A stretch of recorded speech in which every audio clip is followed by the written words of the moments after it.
श्री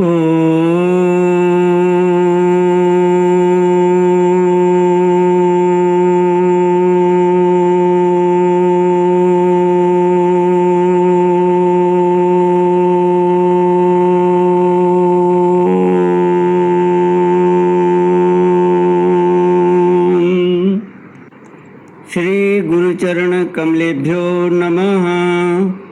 श्री गणेशाय नमः। श्री सरस्वत्यै नमः। श्री विष्णवे नमः। श्री कृष्ण गोविंद हरि मुरारी, हे नाथ नारायण वासुदेव। श्री कृष्ण गोविंद हरि मुरारी, हे नाथ नारायण वासुदेव। हे नाथ नारायण वासुदेव। हे नाथ नारायण वासुदेव। हे नाथ नारायण वासुदेव। श्री कृष्ण गोविंद हरे मुरारी, हे नाथ नारायण वासुदेव। ओम नमो भगवते वासुदेवाय। ओम नमो भगवते वासुदेवाय। ओम नमो भगवते वासुदेवाय। ओम नमो भगवते वासुदेवाय। ओम नमो भगवते वासुदेवाय। कृष्णाय वासुदेवाय हरये परमात्मने प्रणतः क्लेशनाशाय गोविंदाय नमो नमः। सच्चिदानंदरूपाय विश्वोत्पत्त्यादिहेतुवे तापत्रयविनाशाय श्रीकृष्णाय वयं नमः। सच्चित आनंद स्वरूप परमात्मा जो सृष्टि के उत्पत्ति, पालन और संहार करता है तथा जीवों के आध्यात्मिक, आदि दैविक, आदि भौतिक तापों को नष्ट करने वाले हैं, अर्थात जीवों के मानसिक, शारीरिक और भौतिक दुखों को दूर करने वाले हैं, उन श्री कृष्ण भगवान को हम नमस्कार करते हैं। श्री कृष्ण गोविंद हरि मुरारी, हे नाथ नारायण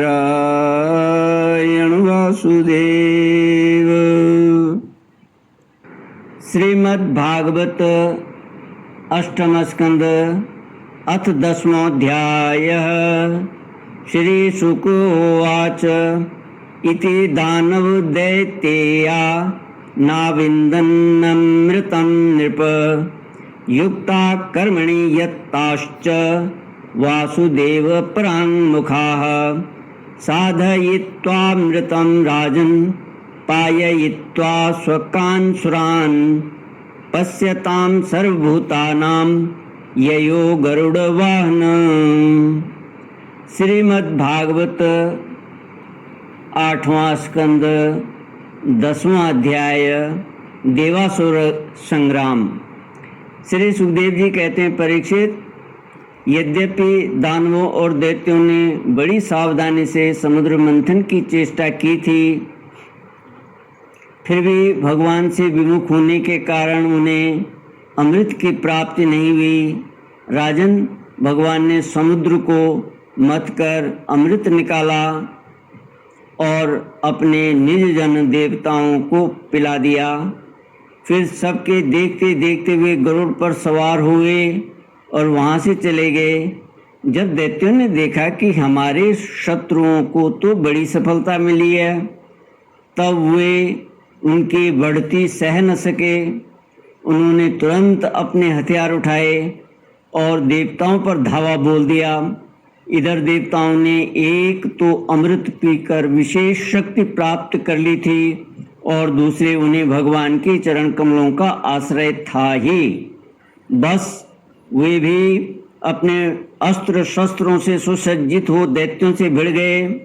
परीक्षित, क्षीर सागर के तट पर बड़ा ही रोमांचकारी और अत्यंत भयंकर संग्राम हुआ। देवता और दैत्यों की वह घमासान लड़ाई ही देवासुर संग्राम के नाम से कही जाती है। दोनों ही एक दूसरे के प्रबल शत्रु हो रहे थे, दोनों ही क्रोध से भरे हुए थे। एक दूसरे को आमने सामने पाकर तलवार, बाण और अन्य अनेकानेक अस्त्र शस्त्रों से परस्पर चोट पहुंचाने लगे। उस समय लड़ाई में शंख, तुरही, मृदंग, नगाड़े और डमरू आदि बड़े जोर से बजने लगे।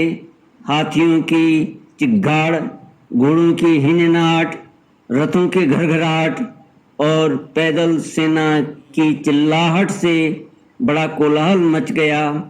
रणभूमि में रथियों के साथ रथी, पैदल के साथ पैदल, घुड़सवारों के साथ घुड़सवार एवं हाथी वालों के साथ हाथी वाले भिड़ गए।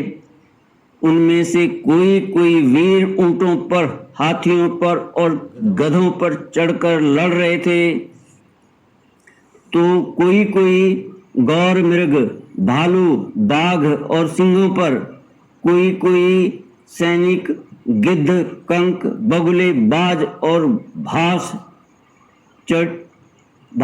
पक्षियों पर चढ़े हुए थे, तो बहुत से तिमिंगल, मच्छ, शरभ, भैंसे, गेंडे, बैल, नीलगाय और जंगली सांडों पर सवार थे।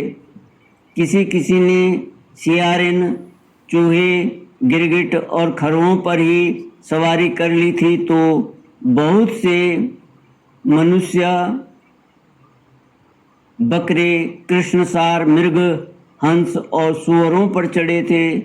इस प्रकार जल, स्थल एवं आकाश में रहने वाले तथा देखने में भयंकर शरीर वाले बहुत से प्राणियों पर चढ़कर कई दैत्य दोनों सेनाओं में आगे आगे घुस गए। श्री कृष्ण गोविंद हरि मुरारी, हे नाथ नारायण वासुदेव। श्री सुखदेव जी कहते हैं, परीक्षित, उस समय रंग बिरंगी पताकाओं, स्फटिक मणियों के समान श्वेत निर्मल छत्रों, रत्नों से जड़े हुए दंड वाले बहुमूल्य पंखों, मोर पंखों, चौरों और वायु से उड़ते हुए दुपट्टों, पगड़ी, कलंगी, कवच, आभूषण तथा सूर्य की किरणों से अत्यंत दमकते हुए उज्ज्वल शस्त्रों एवं वीरों की पंक्तियों के कारण देवता और असुरों की सेनाएं ऐसी शोभायमान हो रही थी मानो जल जंतुओं से भरे हुए दो महासागर लहरा रहे हों।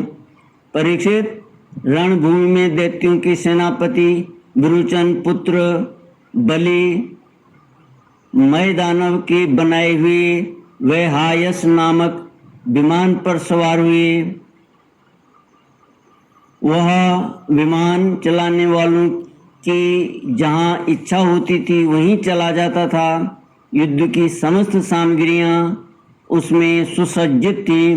परीक्षित, वह इतना आश्चर्यमय था कि कभी दिखलाई पड़ता तो कभी अदृश्य हो जाता। वह इस समय कहाँ है, इस बात का अनुमान भी नहीं किया जा सकता था।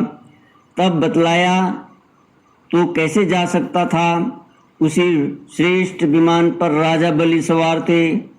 सभी बड़े बड़े सेनापति उनको चारों ओर से घेरे हुए थे। उन पर श्रेष्ठ चमर डुलाए जा रहे थे और छत्र तना हुआ था। उस समय बलि ऐसे जान पड़ते थे जैसे उदयाचल पर चंद्रमा। उनके चारों ओर अपने अपने विमानों पर सेना की छोटी छोटी टुकड़ियों के स्वामी नमुचि शंबर बाण विप्रचित्ति अयोमुख द्विमूर्धा कालनाभ प्रहेति हेति इलवल शकुनी भूत संताप वज्र दंष्ट्र विरोचन हयग्रीव शंकुशिरा कपिल मेघदुंदुभि तारक चक्राक्ष शुंभ निशुंभ जंब उत्कल अरिष्टि अरिष्टनेमी त्रिपुराधिपतिमय पौलोम कालेय और निवात कवच आदि स्थित थे।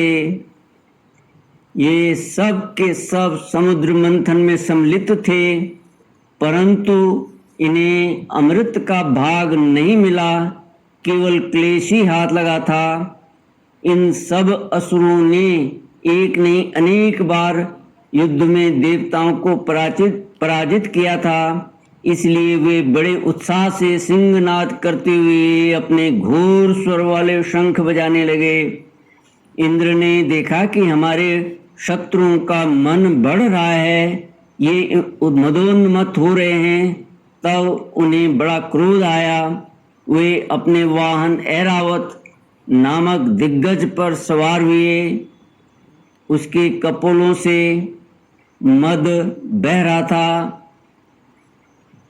इसलिए इंद्र की ऐसी शोभा हुई मानो भगवान सूर्य उदयाचल पर आरूढ़ हों और उससे अनेकों झरने बह रहे हों।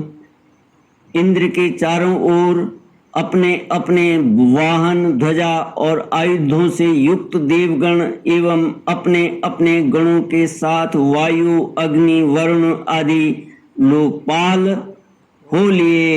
श्री कृष्ण गोविंद हरे मुरारे, हे नाथ नारायण वासुदेव। ओम पूर्णमद पूर्णमिदं पूर्णात् पूर्णमुदच्यते पूर्णस्य पूर्णमादाय पूर्णमेवावशिष्यते। ओम शांति शांति शांति। हरि ओम। श्री